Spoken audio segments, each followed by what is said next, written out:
Respublika maktabgacha va maktab ta'limi hamda raqamli texnologiyalar vazirliklari, raqamli texnologiyalarni rivojlantirish markazi va viloyat hokimligi hamkorligida Farg'ona shahrida viloyatdagi umumta'lim maktablarining informatika fani o'qituvchilari ishtirokida Infotech 2025 forumi ish faoliyatini boshladi. Forum ochilishida ta'kidlanganidek, yoshlarni zamonaviy informatikaga qiziqtirishda, ularning raqamli iqtisodiyotning yetuk mutaxassislari bo'lishlarida albatta maktabning ahamiyati katta. Shu bois birgina 2024-yilda respublika bo'yicha 2,5 mingta, jumladan viloyatimizda 150 ta umumta'lim maktablari zamonaviy kompyuter sinflariga ega bo'ldilar. E'tiborlisi 16 nafar o'quvchilar bilan bir qatorda informatika fani o'qituvchilari hamda o'quv ishlari bo'yicha direktor o'rinbosarlari, ya'ni ilmiy bo'lim mudirlari ham kompyuterlar bilan ta'minlandilar. Shuningdek, respublikaning eng chekka hududlaridagi maktablargacha 40 va 100 megabit tezlikdagi internet tarmoqlari tortilib, STEM sinf xonalari va fan xonalari, faollar zali, kutubxona va boshqa xonalar Wi-Fi qurilmalari bilan jihozlandi. Oldinda turgan vazifa esa o'quvchi yoshlarning raqamli texnologiyalarni puxta egallashlari,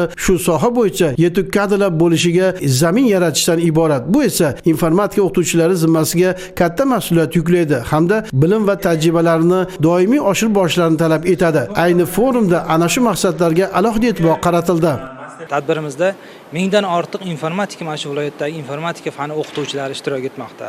Ular spikerlardan, ekspertlarimizdan, mana shu raqamli texnologiyalar vazirligi va boshqa vazirlik va idoralardan kelgan mana shu vakillarimiz tomonidan yangi ishlar, yangi loyihalar, yangi amalga oshirilayotgan o'sha startup loyihalar haqida ma'lumot berilmoqda.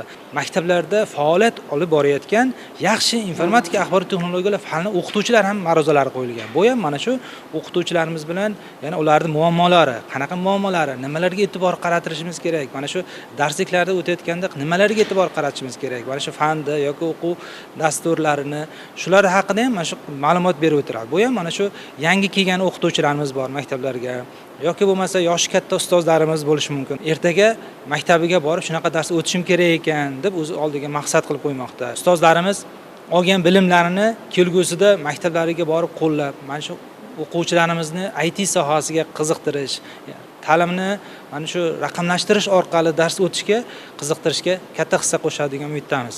Forum doirasida bugungi shiddat bilan rivojlanayotgan dunyoda raqamli texnologiyalarning o'rni, kasbiy charchoqning oldini olish, o'quvchilarga motivatsiya berish, xalqaro olimpiadalar, ularning turlari hamda tayyorlanish jarayonlari haqida ishtirokchilarga malakali mutaxassislar tomonidan atroflicha ma'lumotlar berildi.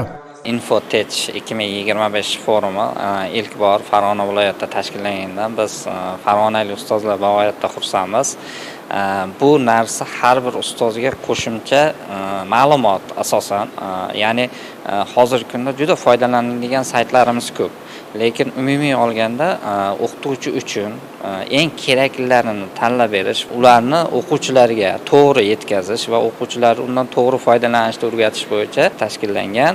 Bu narsa viloyatda umuman tashkillangani har bir o'qituvchi uchun yaxshi, sababki bitta o'qituvchi Toshkentga borib, uni o'rganib kelishdan ko'ra bu yerda umumiy holatda har bitta maktabga bu narsa yetib borishi biz o'qituvchilar uchun ham samarali hisoblanadi. Forum doirasida shuningdek o'quvchilarning raqamli ko'nikmalarini oshirish va pedagogik mahoratni rivojlantirish, sun'iy intellektdan samarali foydalanish bo'yicha ham o'zaro fikr mulohazalar almashildi. Ishtirokchilar o'zlarini qiziqtirgan masalalar bo'yicha mutaxassislardan javoblar oldilar. Eslatib o'tamiz, mazkur forum 2 kun davom etadi.